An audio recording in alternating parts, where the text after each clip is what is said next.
Good morning students. आज हम Indian economy के चैप्टर फर्स्ट को ख़त्म करेंगे फर्स्टली, उसके बाद we will start the second chapter of Indian economy. Okay, तो इसमें जो लास्ट हमारे टॉपिक्स रह गए हैं उनमें एक है positive impact of British rule in India, कि भारत के ऊपर जो ब्रिटिशर्स थे उनका क्या पॉजिटिव इम्पैक्ट पड़ा। हमने पूरा चैप्टर जो है वो अच्छे से रीड कर लिया और उसमें से बहुत सारे पॉइंट्स हमें निकल के आते हैं कि ऐसा क्या इम्पैक्ट इंडिया के ऊपर पड़ा, उनका पॉजिटिवली या बैडली जो इम्पैक्ट पड़ा है। तो कई बार आपको 3 नंबर में ये क्वेश्चन आता है कि क्या उन्होंने हमें पॉजिटिव इम्पैक्ट दिया। First is commercial outlook.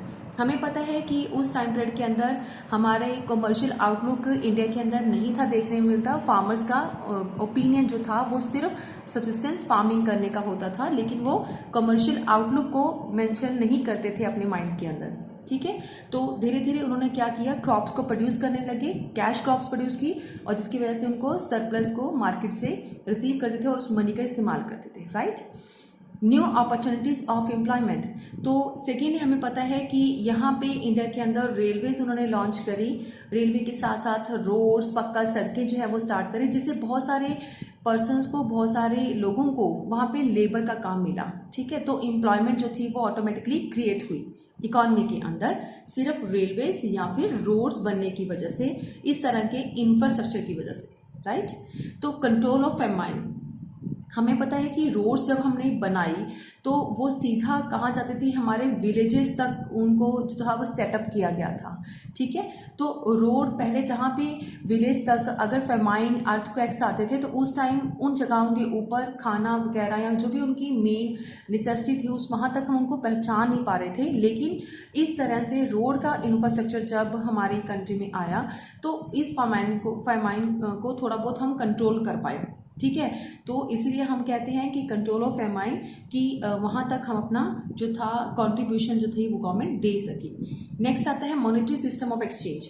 तो ये भी एक पॉजिटिव इम्पैक्ट ब्रिटिशर्स ने हमें दिया कि इससे पहले हमारी कंट्री के अंदर सिर्फ बार्टर सिस्टम चलता था, और जब उन्होंने इंडिया के अंदर कदम रखा तो उस टाइम पीरियड के बाद उन्होंने मॉनेटरी टर्म से हमें इंट्रोड्यूस करवाया, यानी कि मनी के साथ हम अपने एक्सचेंज करना शुरू कर गए थे उस टाइम के बाद। नेक्स्ट आता है एफिशिएंट सिस्टम ऑफ एडमिनिस्ट्रेशन। तो ये जो एडमिनिस्ट्रेशन का काम था, हमने पॉइंट फॉरेन ट्रेड में रीड किया था कि जितना सरप्लस इंडिया के अंदर आता था तो वो अपना एडमिनिस्ट्रेशन ऑफिशियल वर्क के लिए, उनको मैनेज करने के लिए ही खर्च करते थे। राइट, तो इट मीन्स कि ब्रिटिशर्स ने ये चीज़ हमें क्या दी, एज ए लेगेसी हमें उनसे मिली। लेगेसी मीन्स कि ये हमें सिर्फ विरासत में उनसे मिली है कि हमें एडमिनिस्ट्रेशन का काम जो था वो एफिशिएंट तरीके से, एडमिनिस्ट्रेशन वर्क एफिशिएंट तरीके से करना उन्होंने सिखाया। ठीक है, तो इस तरह के कुछ पॉजिटिव इम्पैक्ट उनके जाने के बाद हमारे इंडिया पे देखने को मिलते हैं। लास्ट है कि कंक्लूजन क्या निकला इस चैप्टर के लास्ट में। कंक्लूजन क्या है कि अब तक हमारा जो इंडिया है वो पूरी तरह डिपेंडेंट यानी कि इंडिपेंडेंट भी नहीं हुआ था। उससे पहले ही जो उसके इम्पैक्ट थे तो वो हमें यहाँ पे कुछ नज़र आ रहे थे। तो पहले हमने पढ़ा था कि पॉजिटिव इम्पैक्ट, अब हम कंक्लूजन क्या देते हैं। तो कंक्लूजन के अंदर हमें कुछ भी लिख सकते हैं, पॉजिटिव, नेगेटिव। राइट, तो इंडिपेंडेंस के टाइम के ऊपर जो हमारा कंक्लूजन हमें निकलना देखने को मिला वो था एग्रीकल्चर सेक्टर को पहले हम चेक करें तो agriculture sector was already down with the surplus labour. तो एग्रीकल्चर जो सेक्टर था हमारा वो काफ़ी डाउन जा रहा था। क्यों? क्योंकि वहाँ पे सरप्लस लेबर ज़्यादा थी। तो सरप्लस लेबर का मतलब क्या होता है कि वहाँ पे बहुत सारे लोग एक्स्ट्रा काम कर रहे थे, जितनी रिक्वायरमेंट नहीं थी उससे कहीं ज़्यादा जो लोग थे वो वहाँ पे वर्किंग में लगे हुए थे सरप्लस लेबर में। तो और वहाँ की जो प्रोडक्टिविटी थी सेकेंडली वो काफ़ी लो थी, लो प्रोडक्टिविटी थी।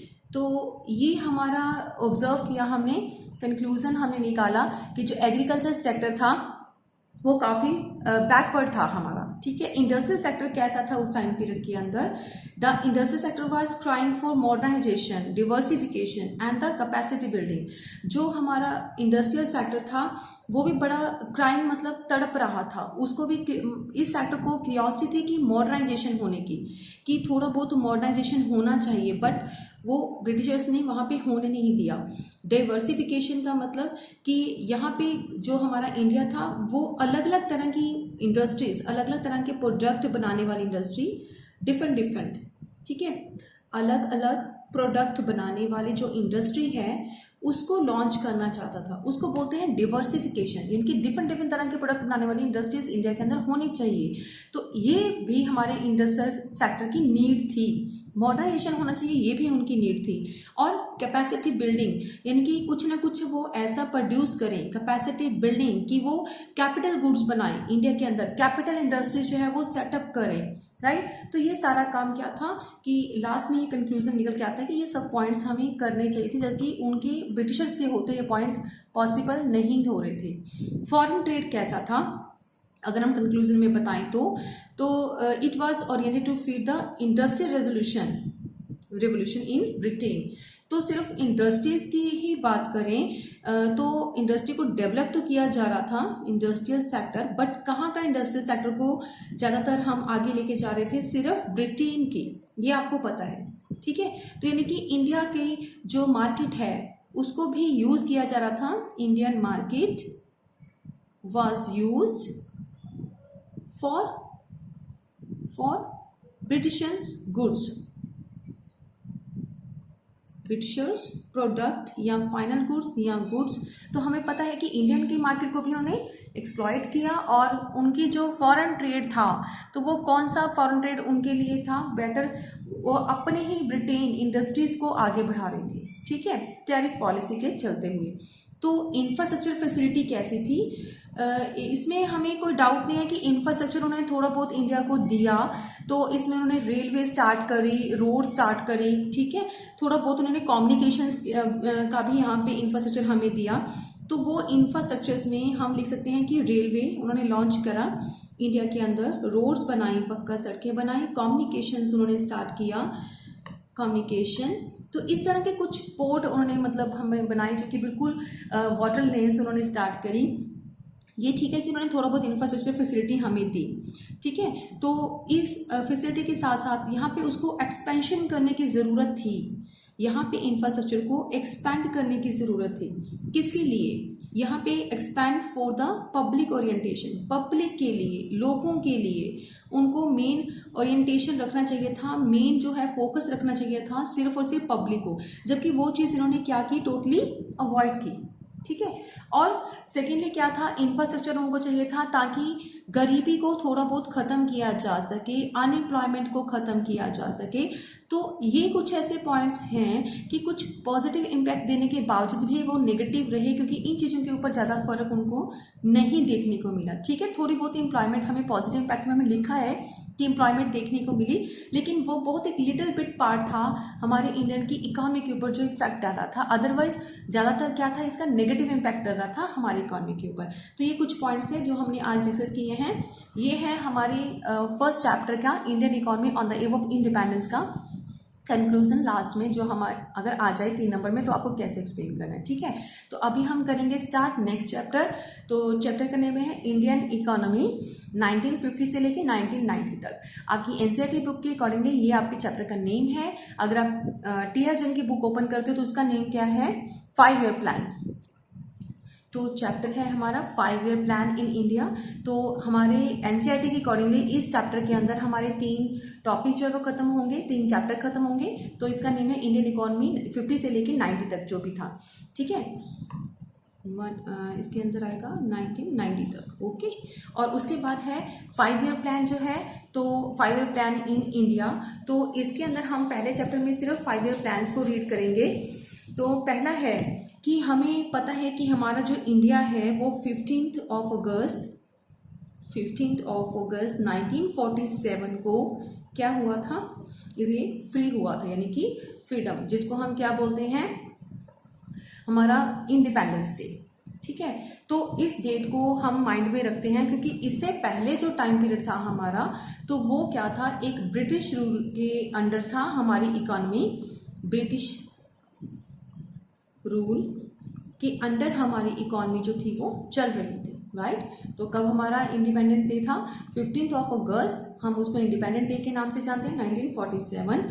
तो इसको हम क्या बोलते हैं कि finally we were the master of our own destiny, यानी कि अब हम ब्रिटिशर्स के बाद इस डेट को अगर हम माने तो हम फ्रीडम हमें इंडिया को मिला था, तो इस डेट को ही हम क्या मानते हैं, अपनी इकोनॉमी की डेस्टिनी मानते हैं, अपना लक मानते हैं कि इस डेट को हमारा लक जो था वो काम करने लग गया आफ्टर 200 ईयर्स, यानी कि 200 साल के बाद, आफ्टर 200 ईयर्स, क्योंकि 200 साल लगभग उन्होंने यहाँ पे राज किया था।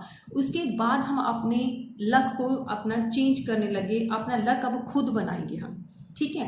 ये इंडिया का फ्रीडम हमें बताता है, ये वाली डेट हमें ये बताती है कि इस टाइम पीरियड के अंदर हम अपना लक खुद बनाने लगे थे, राइट। अब इसके बाद बात आती है कि अगर अपने नेशन के लक को हमने खुद आजमाना है, खुद बनाना है, तो हमें वो सारे काम करने पड़ेंगे, every activity we perform in the nation, ठीक है। किस चीज़ के लिए, तो ये जो हमारी एक्टिविटी है वो किसके हाथों में आ गई, अब जो काम ब्रिटिशर्स का था वो अब किसके हाथों में आ गया, in our own hand, in our own hand, तो खुद के हाथों में हमारा वो काम आ गया।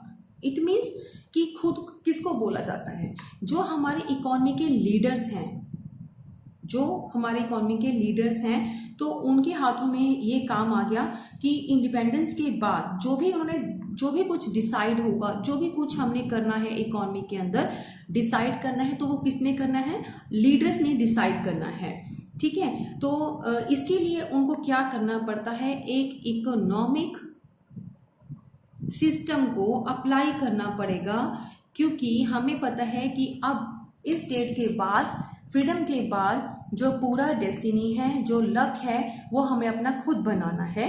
आफ्टर 200 ईयर्स के बाद हम अपना लक जो है आजमा रहे हैं।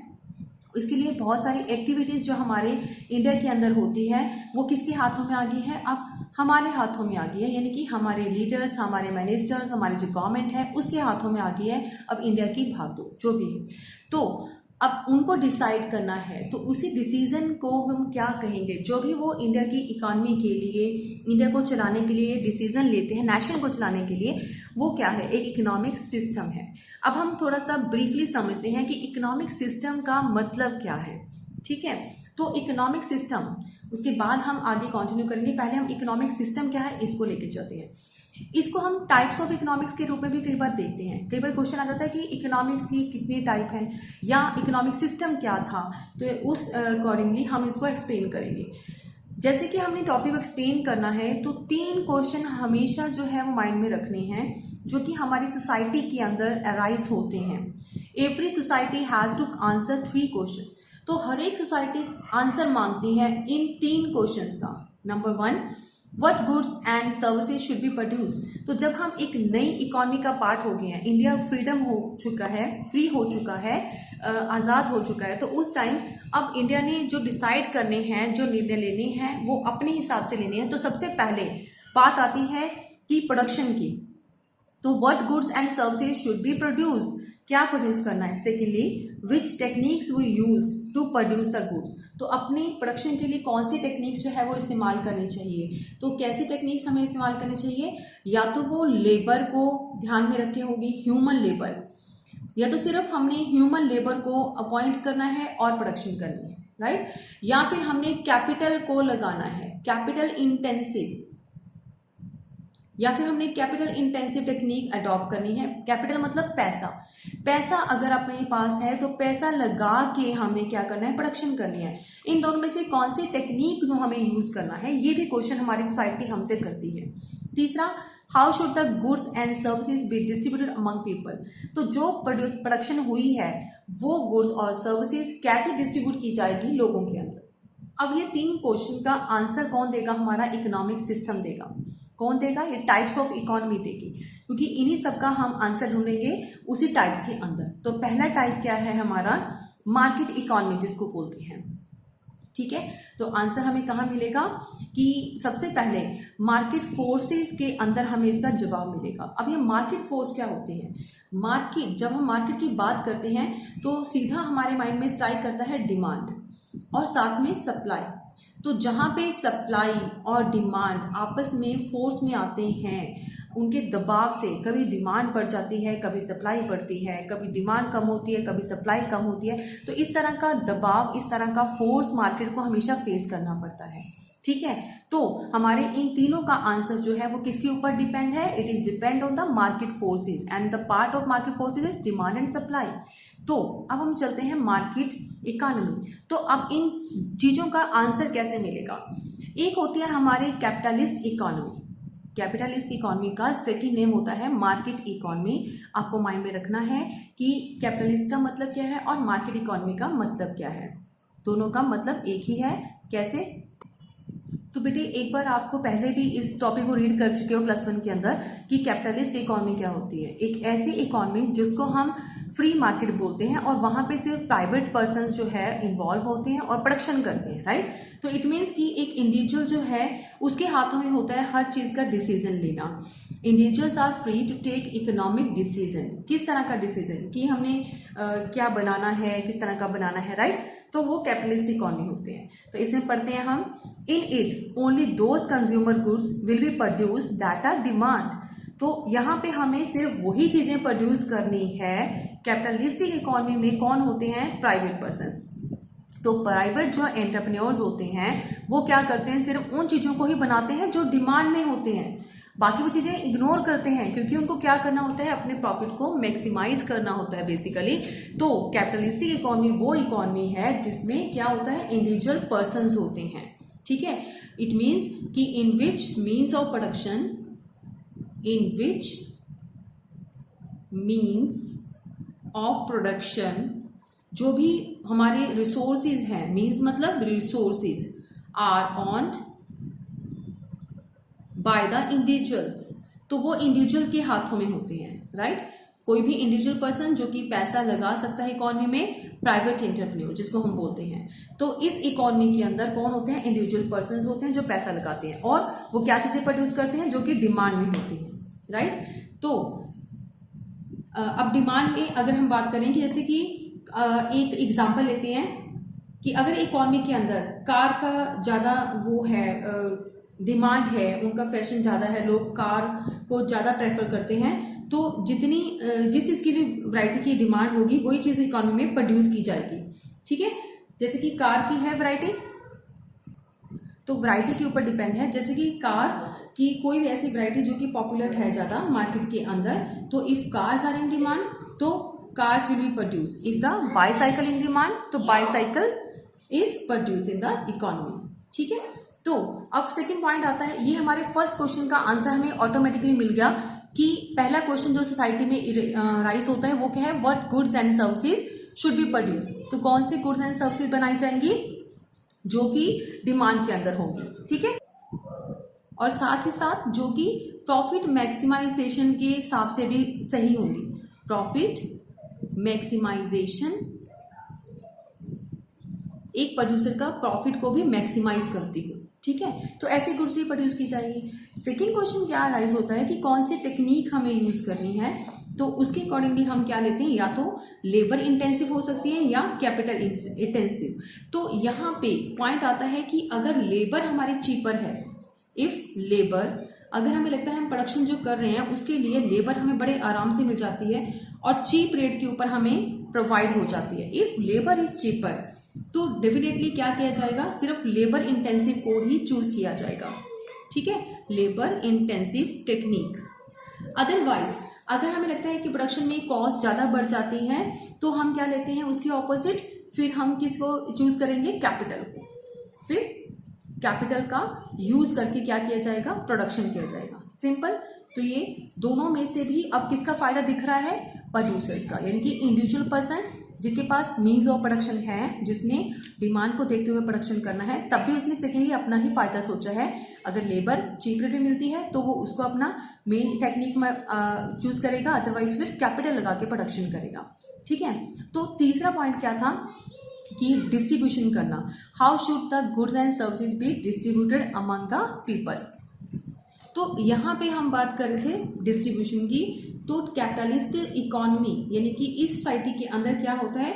Goods produce are distributed among people not on the basis of what people need but on the basis of purchasing power.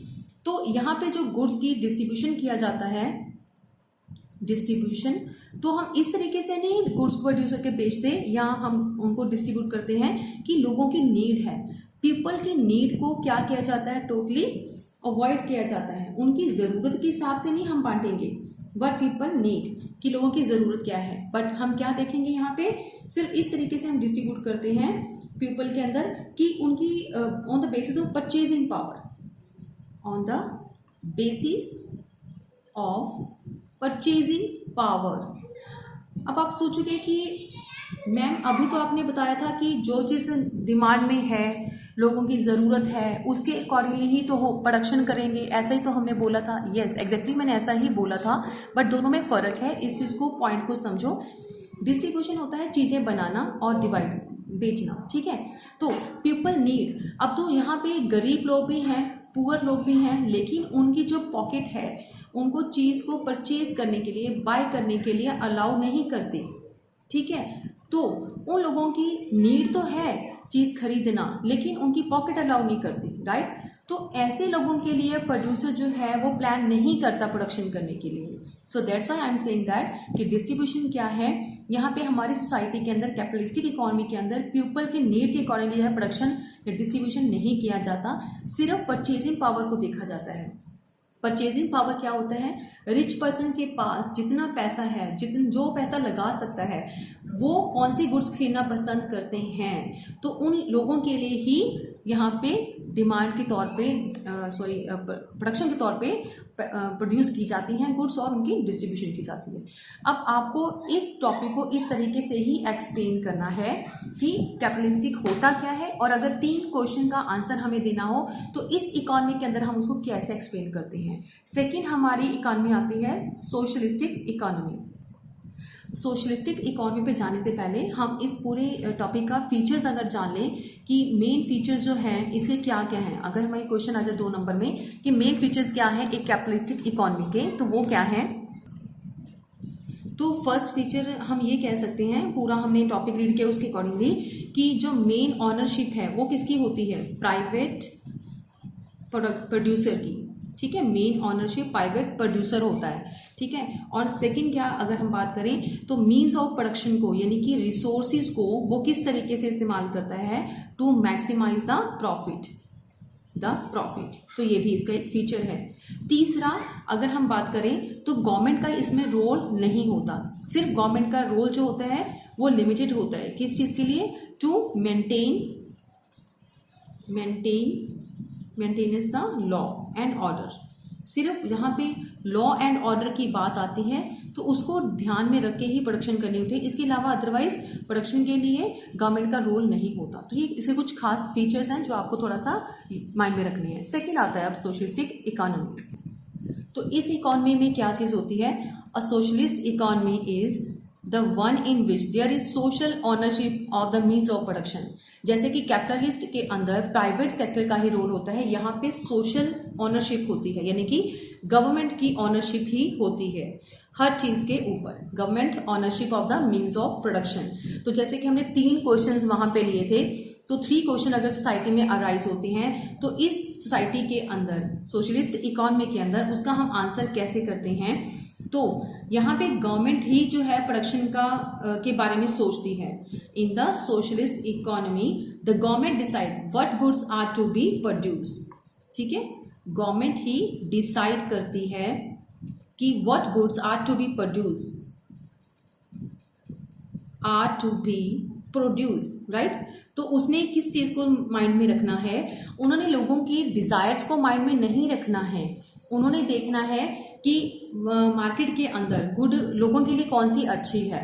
तो उस चीज़ को फोकस करके उसने क्या करना है, गवर्नमेंट ने डिसीजन लेना है कि what good are to be produced, right. Second point क्या था, हम टेक्निक की बात करते हैं, तो किस तरीके से उसने सोचना है। तो यहाँ पे अगर उसने टेक्निक सोचनी है, चाहे वो लेबर या कैपिटल है, तो इन दोनों में से वो ज़्यादातर किसके बारे में सोचेगा, लेबर के बारे में, ताकि धीरे धीरे एम्प्लॉयमेंट को वो इंक्रीज कर सके, राइट।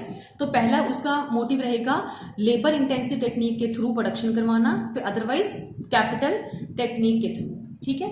तीसरा, अगर सोशलिस्ट इकोनॉमी है, गवर्नमेंट का ही राज है, तो डिस्ट्रीब्यूशन को करने के टाइम पे उसकी क्या सोच होगी इस इकोनॉमी में। तो डिस्ट्रीब्यूशन का मतलब कि जब हम मेन पॉइंट लेते हैं कि गुड्स को डिवाइड करना, तो ये डिसाइड कौन करेगा कि कैसे हमें डिस्ट्रीब्यूट करना है। Distribute under socialism is supposed to be based on what people need, लोगों की जरूरत क्या है, व्हाट पीपल नीड, यहां पे इस चीज को हम ध्यान रखेंगे, and not on what they can afford to purchase.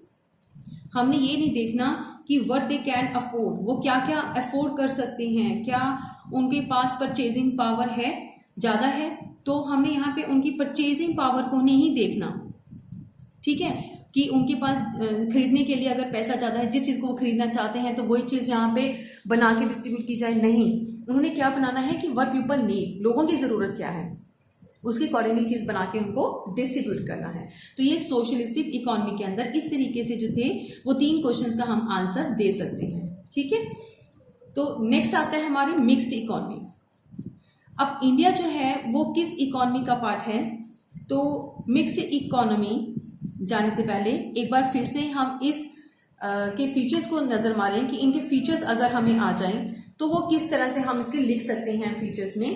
तो पहला पॉइंट हम ये दे सकते हैं, तो एक तो फर्स्ट फीचर हमारे माइंड में आता है जब हम सोशलिस्ट इकोनॉमी की बात करते हैं कि यहाँ पे जो मीन्स ऑफ प्रोडक्शन है, यानी कि रिसोर्सेज हैं, मीन्स रिसोर्सेज वो किसके हाथ में हैं, तो वो टोटली किसके पास होते हैं, collectively own by the government. तो वो कलेक्टिवली कौन ले लेता है, यानी कि वो सारे के सारे जो रिसोर्सेज हैं उसके ऊपर किसका राइट है, हमारे गवर्नमेंट का राइट है। यानी कि यहाँ पे जो आम पर्सन है, इंडिविजुअल पर्सन है, उसका कोई भी राइट नहीं है प्रोडक्शन करने के लिए। यहाँ पे ये फीचर इसका मेन इंपॉर्टेंट है। सेकंड क्या है कि जो गवर्नमेंट ने प्रोडक्शन करनी है वो किस तरीके से करता है, for social welfare of their economy, social welfare को मोटिव में रखे, ठीक है। नंबर 3 क्या है इसका फीचर का पार्ट, कि यहाँ पे गवर्नमेंट की डायरेक्ट पार्टिसिपेशन होती है। यहाँ पे हमें जो है लास्ट में हमने पॉइंट किया था कि उस कैपिटलिस्टिक के अंदर उसमें गवर्नमेंट की डायरेक्ट पार्टिसिपेशन नहीं होती, जस्ट लॉ एंड ऑर्डर को मेंटेन करने के लिए हम गवर्नमेंट का रोल उसमें डालते हैं। लेकिन यहाँ पे डायरेक्ट पार्टिसिपेशन होती है गवर्नमेंट की कि क्या बनाना है, कैसे बनाना है और कैसे डिस्ट्रीब्यूट करना है। The role of government is not merely confined to law and order, तो सिर्फ लॉ एंड ऑर्डर तक ही उसका जो रोल है वो हमारा सीमित नहीं है, लॉ एंड ऑर्डर तक ही हमारा रोल जो है वो सीमित नहीं है, इससे आगे मेन रोल है उसका इस फील्ड के अंदर, यानी कि सोशलिस्टिक इकोनॉमी में गवर्नमेंट का ही मेन रोल होता है। इसके बाद हम करेंगे अब मिक्स्ड इकोनॉमी, ठीक है। तो पहले हमने मिक्स्ड लिखा था, लेकिन मिक्स्ड वाली इकोनॉमी को हम करने से पहले क्या देखना जरूरी था कि उस इकोनॉमी के फीचर्स क्या हैं जो अभी तक हमने किए हैं। मिक्स्ड इकोनॉमी का मतलब क्या होता है स्टूडेंट्स, कि जहां पे सोशलिस्टिक और कैपिटलिस्टिक दोनों का मेल हो, तो mixed economy means a mixed economy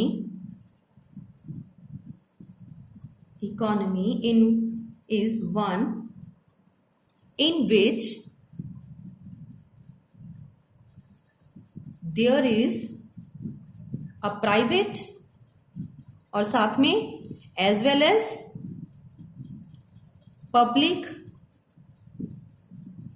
ownership।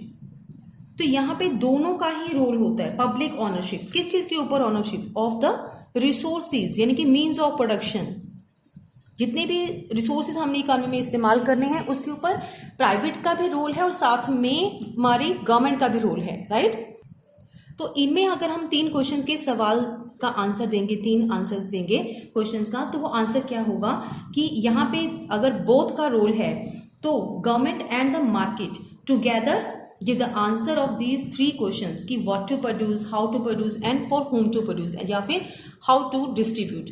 तो इन तीनों का आंसर जो है वो टुगेदर, इकट्ठे मिलके करती है, क्योंकि कुछ पार्ट हमारा गवर्नमेंट के हिस्से आता है, ठीक है, जिसको हम पब्लिक बोलते हैं, और कुछ भाग हमारा प्राइवेट के पास जाता है। तो ये 2 पार्ट में हमारी इकोनॉमी अगर डिवाइड है तो उसको हम कंबाइंड कर देते हैं मिक्स्ड इकोनॉमी के अंदर। तो टुगेदरनेस वो क्या करते हैं, व्हाट टू प्रोड्यूस, वो डिसाइड करते हैं what to produce, how to produce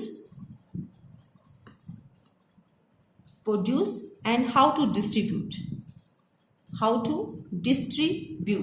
अब इसमें डिसीजन कैसे लिया जाता है, प्राइवेट सेक्टर के ऊपर काफ़ी पार्ट जो है वो उनके वर्किंग का छोड़ दिया जाता है, प्राइवेट सेक्टर को ज़्यादातर पार्ट छोड़ दिया जाता है प्रोडक्शन के लिए। रेदर पार्ट जो कि प्रोड्यूसर जो कि प्राइवेट सेक्टर को होल्ड करते हैं, जो काम उनसे नहीं होता तो वो उस चीज़ को करने में फेल हो जाते हैं, फेल